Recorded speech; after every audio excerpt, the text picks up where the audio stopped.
जय हिंद। स्वागत है हमारे और आपके YouTube channel Indian math concept and trick में। दोस्तों, इस वीडियो में हम लोग बात करने वाले हैं भारतीय संविधान की 3 गो अनुसूची है, बहुत ही इंपोर्टेंट अनुसूची है। इन तीनों अनुसूची के बारे में हम लोग डिटेल में बात करेंगे कि किस अनुसूची में, जो तीनों सूची है उसमें कौन कौन से विषय हैं, कौन सा विषय किस में है, सारी चीजों की जानकारी हम लोग डिटेल में देंगे। इसके पढ़ने के बाद आपको कोई दूसरा वीडियो देखने की जरूरत नहीं पड़ेगी। कोई भी एग्जाम हो, उससे नीचे अगर क्वेश्चन पूछता है, कोई भी एग्जाम हो अगर उसमें क्वेश्चन पूछ रहा है तो ये यहाँ से बनने की बहुत अधिक संभावना है कि यहीं से बनेंगे, तो दोबारा पढ़ने की जरूरत नहीं पड़ेगी। तो ध्यान से इस वीडियो को लास्ट तक देखेंगे।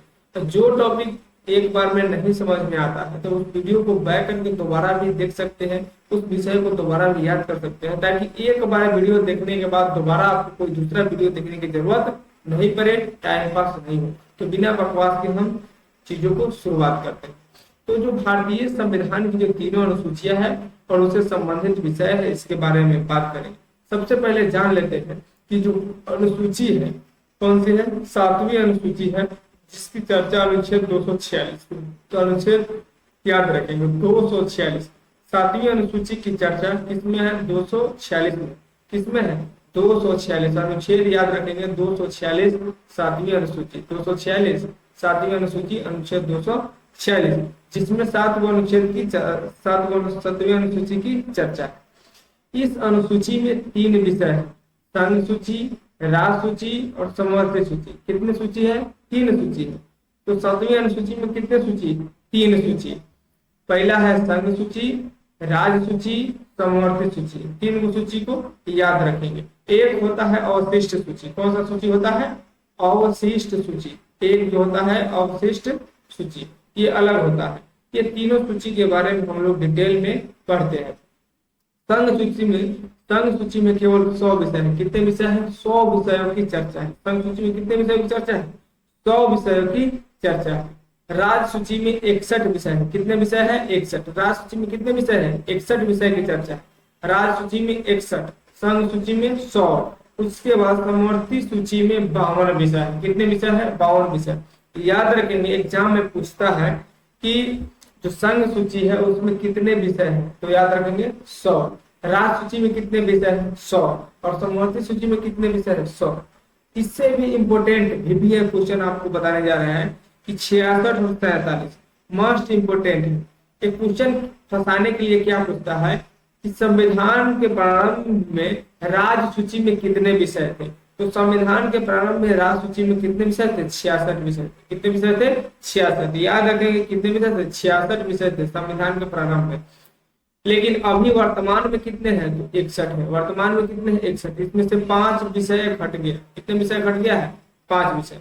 वही अगर क्वेश्चन पूछे कि संविधान के प्रारंभ में जो समवर्ती सूची में विषय था उसकी संख्या कितनी थी? तो 47। कितनी थी? 47। तो प्रारंभ में कितना था? 47। प्रारंभ में 47।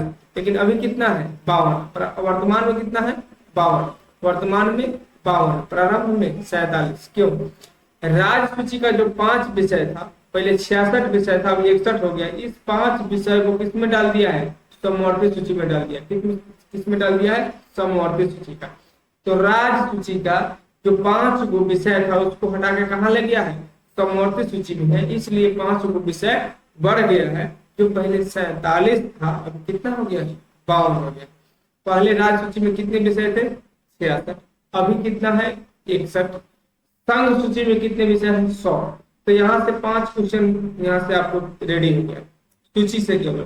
संघ सूची में 100 विषय, राज्य सूची में 61 विषय, समवर्ती सूची में 52 विषय। शुरू में कितने विषय थे? तो 66 थे राज्य सूची में। समवर्ती में शुरू में कितने थे? तो 47 थे। ये सभी चीजों को याद रखना। अब देख लेते हैं कि इसमें कौन कौन सा विषय है, कैसे पकड़ेंगे एग्जाम में कि ये विषय किस सूची का है। तो देखिए यहाँ पर संघ सूची में 100 विषय है। इससे संबंधित अनुच्छेद 246 का एक 246 का एक किससे संबंधित है? संघ सूची से संबंधित है। ये वाला अनुच्छेद याद रखिए। 246 तो 7वीं अनुसूची से संबंधित ही है, लेकिन अगर उसमें भी बाइफरकेट करके पूछते कि संघ सूची से कौन सा अनुच्छेद संबंधित है, तो इसमें याद रखेंगे 246 का फर्स्ट। 246 का फर्स्ट। इसमें होता है विधायिका अधिकार, मतलब इस पर संघ सूची पर कानून बनाने का अधिकार केवल किसको होता है? संसद को होता है। संघ सूची पर कानून बनाने का अधिकार किसको होता है? संसद को होता है। इसका प्रभाव क्षेत्र है, होता है प्रभाव क्षेत्र।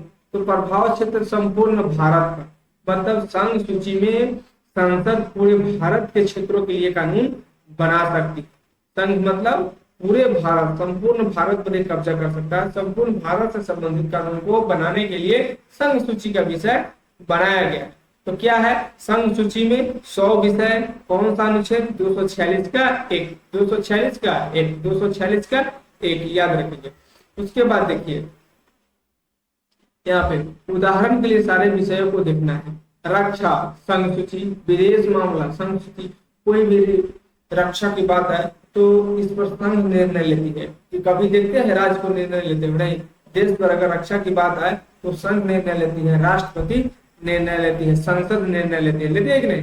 तो इससे याद रखेंगे, जोड़ देते कि रक्षा किससे है? संघ सूची से। विदेश मामला किससे है? संघ सूची से। परमाणु ऊर्जा, बम बनाने की बात होती है, एटॉमिक बम बनाने की बात होती है, तो किससे संबंधित है? संघ सूची से संबंधित है। भारत सरकार इस पर कानून बनाती है, संसद इस पर कानून बनाती है। तो रक्षा, विदेश मामला, परमाणु ऊर्जा। उसके बाद मुद्रा, रुपया, पैसा, नोट के बारे में जानकारी, इसके बारे में नोट को कब छापना है, किस नोट को कब बंद करना है, इस पर कौन निर्णय लेती है? संसद निर्णय लेती है। कौन लेती है? संसद। क्यों? क्योंकि यह संघ सूची का विषय है। किसका विषय है? संघ सूची का विषय है। उसके बाद देखिए अंतरराष्ट्रीय व्यापार। क्या है अंतरराष्ट्रीय व्यापार? किस देश से कौन सा चीज खरीदना है? देख रहे हैं मोदी जी बोल रहे हैं सोना नहीं खरीदो। क्यों मोदी जी बात कर रहे हैं? क्योंकि यह जो व्यापार जो है अंतरराष्ट्रीय मैटर, किसका है? अंतरराष्ट्रीय व्यापार जो है दूसरे जगह से निर्यात आयात करते हैं, इसीलिए बोल रहे हैं कि मोदी जी सोना को नहीं खरीदो। तेल का क्राइसिस आ गया है, ये सब क्या है? अंतरराष्ट्रीय व्यापार के अंतर्गत आता है। उसके बाद आ गया नागरिकता। क्या है? नागरिकता। आप किस देश के नागरिक है, आपको नागरिकता कहाँ का मिला है, मिलना चाहिए या नहीं मिलना चाहिए, या कौन डिसाइड करेगा? कौन डिसाइड कर देगा? वो करता है भारत सरकार। कौन करता है? भारत सरकार। क्योंकि नागरिकता संघ सूची का विषय है। किसका विषय है? संघ सूची का विषय है। उसके बाद डाक, पोस्ट ऑफिस, देखते हैं ना, इंडिया पोस्ट ऑफिस लिखता है कि नहीं? इंडिया पोस्ट पेमेंट बैंक या इंडिया पोस्ट लिखता है, क्योंकि यह इंडिया इसलिए लिखता है कि पूरे भारत पर है। क्या है? पूरे भारत में है। और इस पर कानून कौन बनाती है? संघ सरकार बनाती है। अगला है रेल। रेल क्या है? पूरे भारत में। कोई राज्य वाला बोलता है कि मेरे देश से रेल नहीं जाएगा, ये सब रिस्ट्रिक्शन देता है? नहीं देता है। क्यों? क्योंकि ये जानता है कि किसका है? संघ सूची के क्षेत्र में आता है। रेल हो गया, कोई बंदरगाह हो गया, उसके बाद हवाई मार्ग हो गया, ये सब किसका है? संघ सूची का है। उसके बाद इनकम टैक्स। कौन सा है? इनकम टैक्स, मतलब व्यक्तिगत जो इनकम टैक्स मिलता है, किसका है? संघ सूची का विषय है। उसके बाद बैंकिंग। क्या है? बैंकिंग की बात करें तो वो भी संघ सूची का है। कोई राज्य इसमें हस्तक्षेप नहीं करता। उसके बाद राष्ट्रीय राजमार्ग। क्या है? राष्ट्रीय नेशनल हाईवे। नेशनल हाईवे के बारे में, नेशनल हाईवे के बनाना है, नेशनल हाईवे का रिपेयरिंग कराना है, कहाँ पे नहीं है, क्या कैसे है, सारे चीजों की व्यवस्था राष्ट्रीय राजमार्ग का कौन करता है? भारत सरकार करता है। अर्थात संघ सूची के विषय है, इसलिए संसद इस पर निर्णय लेती है। उसके अगला है अंतरिक्ष अनुसंधान। जो अंतरिक्ष में सैटेलाइट में जो रिसर्च होता है तो कौन करता है? भारत सरकार करता है। कोई स्टेट गवर्नमेंट करता है कि मेरा हम अंतरिक्ष में जाकर खोज कर रहे हैं? कभी सुने हैं? नहीं सुने। क्यों? क्योंकि जो अंतरराष्ट्रीय अनुसंधान है, रिसर्च है, वो संघ सूची का विषय है। उसके बाद समुद्री व्यापार, समुद्र के रास्ते से जो व्यापार होता है वो भी संघ सूची का विषय है। उसके बाद संसद का चुनाव, राष्ट्रपति का चुनाव, सुप्रीम कोर्ट, हाई कोर्ट, ये सब जो है किसके अंतर्गत आता है? संघ के अंतर्गत। तो संघ सूची में टोटल 100 विषय है, जिसमें से आपको एग्जाम के इम्पोर्टेंट जो महत्वपूर्ण विषय है उसके बारे में हमने बता दिया कि कौन कौन से विषय है। इसको एक बार दो बार वीडियो को देखेंगे तो जितने सारे विषय है वो याद हो जाएगा। और एक बार अपने हिसाब से भी सोच के देखेंगे इस पर कौन कानून बना सकता है। जो बड़ा मुद्दा होगा, बहुत बड़ा मुद्दा होगा, संसद निर्णय लेती है, इसलिए किसका विषय हो जाएगा? संघ सूची का विषय होगा। इस तरीके से थोड़ा अपना भी कॉमन सेंस लगाना है विषय को पकड़ने में। अगर इसके अंतर्गत नहीं आता है तो जो हमने 15 पॉइंट बताया, अगला देखेंगे राज्य सूची। कौन सा है? राज्य सूची। राज्य सूची में टोटल 61 विषय है। कितने विषय है? 61 विषय। और इससे संबंधित अनुच्छेद 243 का 3। कौन सा है? 243 का 3। अनुच्छेद कितना है? 243 का 3। 243 का 3। 243 246 246 246 का 3 से संबंधित था। अब इस पर कानून कौन बनाएगा? तो नाम से ही पता चल रहा है राज्य सूची, मतलब इस पर राज्य के विधानमंडल कौन बनाएगा? राज्य के विधानमंडल इस पर कानून बनाएगा। राज्य के विधानमंडल इस पर कानून बनाती है। तो राज्य सूची के विषय में कौन कानून बनाएगी? तो राज्य के विधानमंडल। कौन बनाएगी? राज्य के विधानमंडल। अब इससे प्रभाव क्षेत्र होता है संबंधित राज्य। अब अलग अलग राज्य है तो सभी अलग अलग राज्यों में उसके विधानमंडल अपने राज्य के अनुसार से कानून बनाएगी और अपने राज्य क्षेत्र में प्रभाव डालेगी उस कानून के अनुसार। जैसे पुलिस व्यवस्था, बिहार का अलग पुलिस व्यवस्था है, एमपी का अलग पुलिस व्यवस्था है, यूपी का अलग पुलिस व्यवस्था है, राजस्थान का अलग पुलिस व्यवस्था है, हरियाणा का अलग पुलिस व्यवस्था है, दिल्ली का अलग पुलिस व्यवस्था है, झारखंड का अलग पुलिस व्यवस्था है। मतलब अलग अलग स्टेट में अलग अलग तरह की पुलिस व्यवस्था है। वो सरकार अपने राज्य सूची के अंतर्गत आता है, क्योंकि पुलिस किसके अंतर्गत है? राज्य सूची के अंतर्गत। और वहां का विधानमंडल उससे संबंधित कानून को बनाती है। उसके बाद लोक व्यवस्था क्या है? लोक व्यवस्था भी किसका विषय है? राज्य सूची का विषय है। बिहार अपने अनुसार कानून बनाती है, यूपी अपने अनुसार से कानून बनाती है, वहां के लोक व्यवस्था का निर्धारण करती है। सब किसका विषय है? राज्य सूची का विषय है। अगला है सार्वजनिक स्वास्थ्य। क्या है? सार्वजनिक स्वास्थ्य। अलग अलग स्टेट जो है सार्वजनिक स्वास्थ्य, अलग अलग स्टेट अपने राज्यों में सार्वजनिक स्वास्थ्य मतलब सरकारी अस्पताल खोलती है, अपने हिसाब से सरकारी अस्पताल का इलाज करने के लिए खोलती है। उसके बाद कृषि किसका है? राज्य सरकार का। कृषि किसका है? राज्य सरकार का।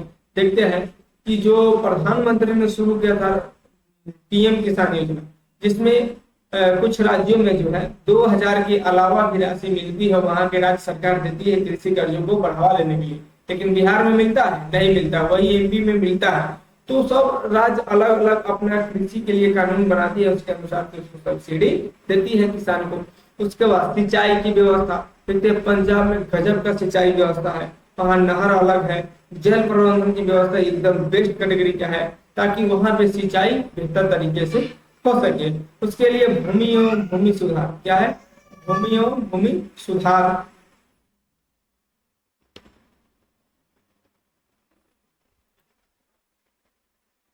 अगला जो विषय है स्थानीय सरकार। क्या है? स्थानीय सरकार। जैसे नगर पालिका। क्या है? नगर पालिका।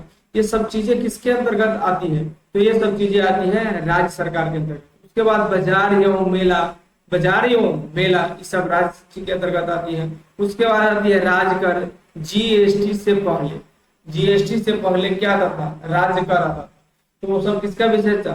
राज्य सूची का विषय था। उसके बाद पशुपालन हो गया, मत्स्य पालन हो गया। देखते होंगे कि मत्स्य पालन के लिए, जैसे मछली पालन हो गया, पशुपालन हो गया, इसके लिए राज्य सरकार व्यवस्था करती है, सब्सिडी देती है, लोन देती है कि पशुपालन कीजिए, मछली पालन कीजिए। सबके लिए क्या देती है? बढ़ावा देती है अलग अलग स्टेट की सरकार। अगला है राज्य की सड़कें। स्टेट जो हाईवे होती है, स्टेट की जो सड़क होती है, सब किससे संबंधित है? राज्य सूची से संबंधित है। अगला है बिजली। किससे है? बिजली, इलेक्ट्रिसिटी, सब राज्य सूची के विषय अंतर्गत आता है। उसके बाद आता है मनोरंजन कर। क्या है? मनोरंजन कर। तो सब है राज्य सूची का विषय। तो सभी विषयों को याद करेंगे। पहला है पुलिस, लोक व्यवस्था। पुलिस आएगी, लोक व्यवस्था को अच्छा करेगी। लोक व्यवस्था अच्छा होगा तो सार्वजनिक सुधार होगा, सार्वजनिक सुधार होगा, स्वास्थ्य अच्छा होगा, सार्वजनिक स्वास्थ्य भी होगा। उसके बाद कृषि होगी, कृषि करने के लिए सिंचाई की व्यवस्था होगी, नहर की व्यवस्था होगी, नहर की व्यवस्था होगी, उससे स्थानीय सरकार मजबूत होगा, नगर पालिका बनेगी, उसमें बाजार लगेगा, शहर में नगर में मेला लगेगा। जब लगेगा तो उस पर राज्य सरकार टैक्स लेगी, राज्य कर लेगी, उसके बाद सब कर लेगी। उसके बाद पशुपालन को बढ़ावा देगी, उस कर से लोन देगी लोगों को। उसके बाद मत्स्य पालन के लोगों को लोन देगी। उसके बाद उससे क्या होगा कि बढ़ावा मिलेगा। तो राज्य की जो सड़कें हैं उसको बनाने के लिए राज्य की सड़कों का निर्माण करेगा। उसके बाद इलेक्ट्रिसिटी की व्यवस्था देगी आपके राज्यों में। उसके बाद सब चीजें आपको मिल जाएगा तो मनोरंजन करेंगे तो उस पर आपसे सरकार टैक्स मिलेगी। तो ये सारी चीजों को आपको ध्यान में रखना है। तो आई होप संघ सूची और राज्य सूची आपको अच्छी तरीके से समझ में आ गया होगा। अगला समझते हैं समवर्ती सूची के बारे में। किसके बारे में? समवर्ती सूची के बारे में। समवर्ती सूची जो है, समवर्ती सूची में टोटल 52 विषय है। कितने विषय है? 52 विषय है। इसका जो अनुच्छेद है 246 का 2, 246 का 2, अनुच्छेद कौन सा है? 246 का 2, 246 का 2। तो क्या बोलते हैं? समवर्ती सूची। याद रखेंगे, संघ एक ही है। संघ क्या है? पूरे भारत में एक ही है और भारत एक है, इसलिए एक क्या है? एक। तो 246 का एक संघ से है।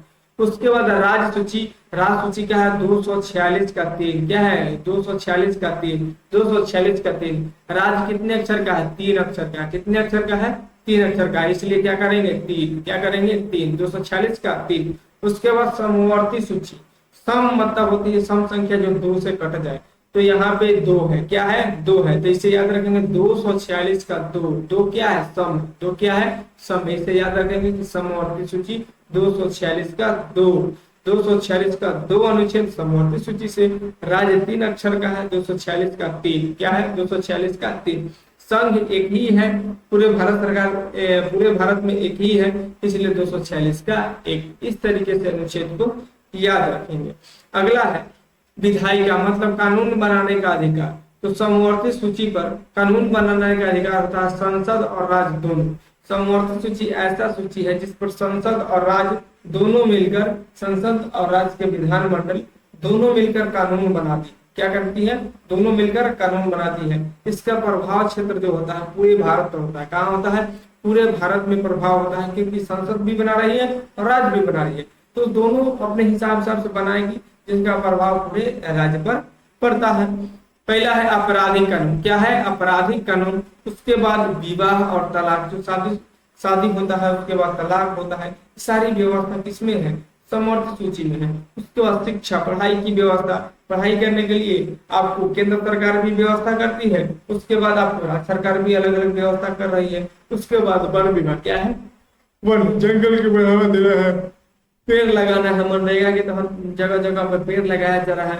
ये सब अलग अलग सरकार अपने अनुसार की व्यवस्था कर रही है। उसके बाद श्रम कल्याण, श्रमिक सुरक्षा, लेबर की सुरक्षा करने के लिए इस पर व्यवस्था कर रही है केंद्र सरकार भी और राज्य सरकार भी। अलग अलग स्टेट में लेबर की सुरक्षा के लिए कानून बनाया गया है। उसके बाद है जनसंख्या नियंत्रण। क्या है? जनसंख्या नियंत्रण। जनसंख्या नियंत्रण पर भी संघ सरकार कहती है कि कुछ हम ही प्रयास कर रहे हैं, कुछ अपने स्टेट से अभी प्रयास कीजिए, मतलब दोनों द्वारा मिलकर नियंत्रण कीजिए। जनसंख्या नियंत्रण, ऊपर से भी नियंत्रण, नीचे से भी नियंत्रण, दोनों से नियंत्रण, मतलब समवर्ती। क्या हो गया? सम हो गया, बराबर हो गया समवर्ती सूची में। उसके बाद आर्थिक और सामाजिक योजना। जो सामाजिक योजना होती है, आर्थिक योजना होती है, जैसे सामाजिक योजना हो गया, जैसे आपको राशन मिलता है। क्या मिलता है? राशन मिलता है, ये सामाजिक योजना हो गया। उसके बाद आर्थिक योजना के अंतर्गत वृद्धा पेंशन मिलता है, विधवा पेंशन मिलता है, विकलांग पेंशन मिलता है। सारी जो चीजें आपको मिल रही है, ये सब क्या है? आर्थिक और सामाजिक योजना है, जिसके तहत लोगों को लाभ पहुंचाया जा रहा है, जिस पर संघ और राज्य दोनों मिलकर कानून बनाती है। उसके बाद है कोई ट्रस्ट है। क्या है? ट्रस्ट चलता है, सहकारी समिति, कोऑपरेटिव सोसाइटी जगह जगह पर चलता है। ये सब चीजें किसके अंतर्गत आता है? समवर्ती सूची के अंतर्गत आता है। अगला है बिजली और बिजली का उत्पादन और वितरण। बिजली अगर बोले तो राज्य सरकार, लेकिन बिजली का उत्पादन कितना करना है, इसका वितरण कहाँ कहाँ पे करना है। तो मान लीजिए कोई स्टेट ज्यादा बिजली का उत्पादन कर रहा है, तो अपने स्टेट से जो बचेगा उसको दूसरे स्टेट में बेचेगा, वितरण करेगा, बांटेगा। तो उसके लिए भारत सरकार से परमिशन लेना पड़ता है। इसलिए बिजली का उत्पादन और वितरण पर समवर्ती सूची के अंतर्गत रखा गया है, क्योंकि इसका परमिशन लेने के लिए संघ सरकार आएगी और बनाने के लिए राज्य सरकार, तो दोनों मिलकर काम चलाएगी। उसके बाद अगला है प्रेस, समाचार पत्र। क्या है? प्रेस और समाचार पत्र, सब चीजें किसके अंतर्गत आती है? समवर्ती सूची के अंतर्गत आती है। किसके अंतर्गत आती है? समवर्ती सूची के अंतर्गत आती है। तो यहाँ तक तो आप तीनों विषय आपको अच्छी तरीके से समझ में आ गया होगा। अगला तो कुछ तथ्य जो है याद रखने वाला है, आपको थोड़ा सा रिवाइज करा देते हैं। संघ सूची में कितने विषय हैं? 100 विषय। वर्तमान में राज्य सूची में 61 विषय है। वर्तमान में समवर्ती सूची में 52 विषय है। उसके बाद कुल कितने विषय है? 213। कितना है? 213। याद रखेंगे 213 विषय है। टोटल 7वीं अनुसूची में कितने विषय हैं? 213 विषय। शेष विषय को अगर इसके अंतर्गत जो विषय नहीं आया उसको अलग शक्ति में रखा गया है, जिसको बोलते हैं जुडिशियल रेसिड्यूरी पावर, जो बोलते हैं अवशिष्ट शक्ति संसद को प्राप्त है। और इस पर जो अवशिष्ट शक्ति है, इस पर कानून बनाने का अधिकार किसको है? संसद को है, अनुच्छेद 248 के। जीएसटी के बाद कराधान के कई विषय संघ सूची में चले गए। जीएसटी जो आया है उसका जो टैक्स जो है, टैक्स से जितने सारे मैटर जो है सब किसमें चला गया है? संघ सूची में चला गया है। 246 जो है विधायी शक्ति का विभाजन करता है, याद रखेंगे 246, अनुच्छेद 246 विधायी शक्ति का विभाजन करता है, मतलब कानून बनाने के अधिकार का विभाजन करता है। यही संघ सूची, राज्य सूची और संबंधित सूची को बनाती है। 248 जो है अवशिष्ट सूची का शक्ति किसको प्रदान करती है? संसद को प्रदान करती है। 249 जो है राष्ट्रीय हित में राज्य सूची पर संसद का अधिकार है कानून बनाना। 249 में बोला गया है अगर सरकार को ऐसा लगे कि राज्य सरकार अच्छा सा काम नहीं कर रही है तो उसके हित में जो है संसद भी कानून बना सकती है। अनुच्छेद 250 जो है आपातकाल में राज्य सूची पर संसद का अधिकार है। जब आपातकाल लगे तो राज्य सूची के जितने विषय हैं सब पर कानून बनाने का अधिकार किसको आ जाता है? संसद को आ जाता है। इन बातों को याद रखेंगे। अगला है अनुच्छेद 252 में कहा गया है कि 2 या अधिक राज्यों का अनुरोध पर संसद का कानून, 2 या 2 से अधिक राज्य कोई कानून बनाने के लिए अनुरोध अगर कर रही है तो संसद उस पर कानून बना सकती है। तो इस प्रकार से आप भारतीय संविधान के टोटल अनुसूची और उससे संबंधित विषय और उससे संबंधित अनुच्छेद सारी चीजों का पोस्टमार्टम आप देख लीजिए। आशा करते हैं कि इससे बाहर कोई क्वेश्चन